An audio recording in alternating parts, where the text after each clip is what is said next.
How Divorce Affects Children by Emma Gomez. To start off this presentation, I'm going to start off with some facts about children of divorce. And while this topic is not that fun to talk about, there are some interesting facts about it. So let's start off with health.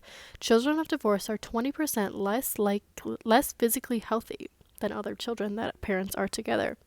They are 50% more likely to develop mental health problems as well.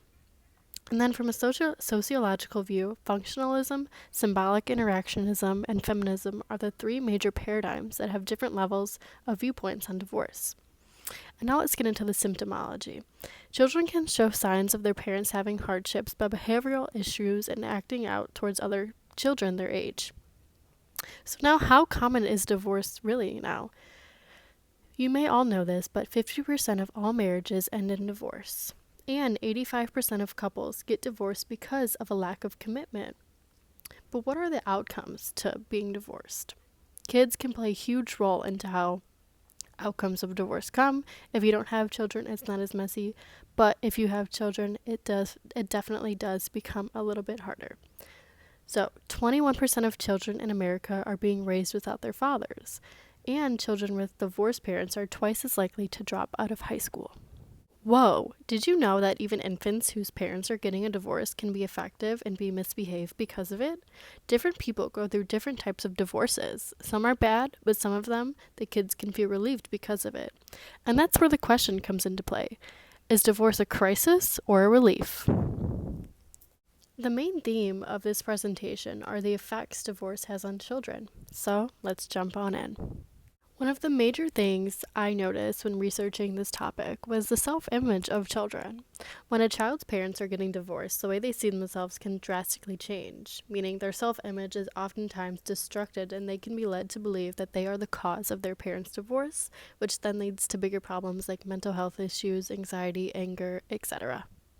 So now that we know that self-image plays an important role in the child's development, how is the self-image destructed when dealing with divorce? So the child can blame the divorce on themselves and see themselves as the issue in their parents' relationships, which then causes mental health issues and or behavioral problems. The looking glass self is a good way to describe this. Children can become obsessed with the way others see themselves because they see themselves as a problem, which is what we learned in class. Another major theme that I saw when researching this was loneliness in children. Loneliness is very common in children of divorce because their parents can get too caught up in their own world to pay attention to their children, which is not good, always. But how does loneliness affect a young child? Here are some considering factors. They can start to feel worthless. They can start to act out against their parents and other people. And if they are in school, they can bully other students and take it out on them as well. And the most important thing to ensure that this doesn't happen is for parents, even though it may be hard, to give their kids reassurance and guidance during this hard time in their lives. Oftentimes, kids get overlooked because the parents are too caught up dealing with the trials and everything of the divorce, and you have to take a step back and realize that kids are a huge factor in this and they need just as much support as the parents do. The third one is anger. Anger is one of the most common factors in children of divorce. Their household can be very argumentative, so therefore the child learns to be like that, and then that can affect their relationships with, say, teachers, other students, their friends, and even when they get older, it can affect their relationships. If they are in, romantic relationships, what it be. But how does anger lead to bigger issues? Resentment is another one. A child can hold resentment towards one parent or sometimes even both parents due to the anger with them about the divorce, from tearing up their family, from going from a happy family to a not so happy family, from a picture perfect family to a not so picture perfect family. You get the gist. And then there's stress and anxiety. The child can become stressed with their parents' divorce, and most times this leads to crippling anxiety, which can then lead to problems in future relationships, in their work performance, in their schooling, etc. So, since this is a sociology class, it is important to make this presentation connect to sociology. And here are the ways that I did that.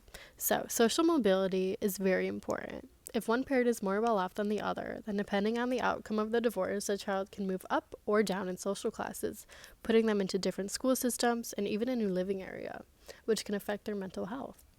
And then there comes their status. That also depends on social mobility. So depending on the outcome of the divorce again, the child's status can change. They can go from a big house with a happy family to a smaller house or apartment with only one parent. And then the imitation stage. I thought this was very important to include because if the child sees their parent arguing with one another constantly, then they can start to pick up on some of those habits and, get angry with others, lash out on them.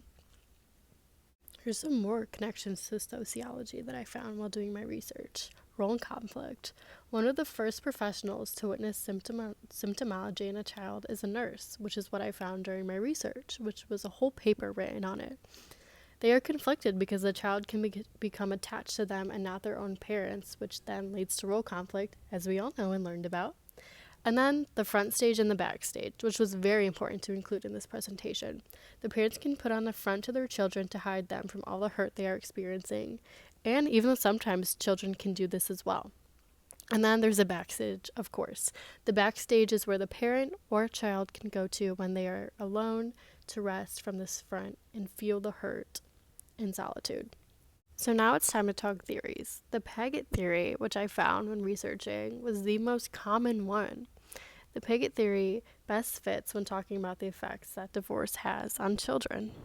So now let's get into how this theory best fits children of divorce. So to start off, this theory emphasizes human progress as the self develops, which is very important from children starting from the age of 0 to 2, and then it goes on and on. Social interaction is a key point to development, and there are 4 stages at which the child is. Depending on what stage they are in, divorce can put a dent in these stages because socialization is so important that they might not get the same as other children, so it can affect the development of the child drastically. So now let's jump into a short video that shows exactly what I'm talking about. Divorce can have a great impact on a child's development. Divorce can be very difficult on a child who's used to their routine, who's used to 2 parents being at home all the time, to now being in a split situation or being kind of moved from one home to another. And being able to kind of co-parent, it presents its own challenges as an adult.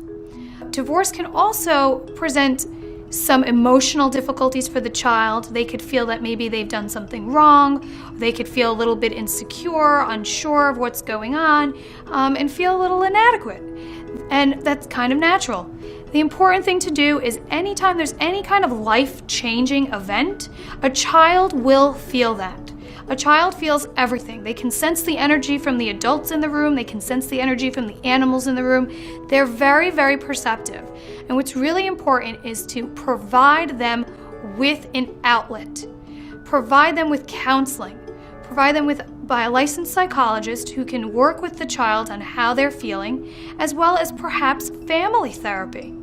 This, of course, should be discussed with your child's pediatrician and with licensed clinicians to better point you in the right direction. It's also important that any time a child is going through a difficult time, such as a divorce, to provide opportunities of fun and play, and to make things as happy as you can. So to take them on a trip, to take them on an adventure, to talk to them, to make them feel loved and warm is also great. So remember to continue to support your child in their emotional well-being and to seek professional assistance in providing that emotional support for your child. I hope you guys enjoyed this. I hope you guys learned a lot because I know I did. Thank you so much for watching.